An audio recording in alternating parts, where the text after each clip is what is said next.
पाकिस्तान मेरी जान, क्या लिखूं इसके बारे में, जितना भी लिखूं कम पड़ेगा। नाम ही इतना प्यारा है कि बस मोहब्बत से लेने को दिल करता है। जितनी अकीदत मुझे इस मुल्क से है ना, इतनी दुनिया के किसी मुल्क से नहीं हो सकती।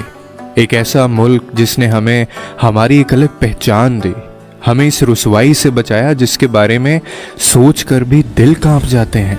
बगैर इसके कहाँ मुमकिन थी शनाख्त मेरी। मेरा मुल्क मेरे शजरो नस्ब की तरह है। पाकिस्तान के जैसे भी हालात हों, लेकिन कभी इसका साथ छोड़ने का नहीं सोचा मैंने। हमेशा दिल ने इससे मोहब्बत की और इसके लिए दुआ की है। पाकिस्तान की इस 75वीं सालगिरह पे हर पाकिस्तान की बस यही दुआ होनी चाहिए कि जो हमारे मुल्क के लिए बेहतर है, अल्लाह बस वो चुन ले और इस मुल्क को हमेशा सलामत रखे। और ये भी दुआ है कि अल्लाह हमें इन चोरों और डाकुओं से भी बचाए। आमीन। मेरी तरफ से आप सबको हैप्पी इंडिपेंडेंस डे। पाकिस्तान जिंदाबाद।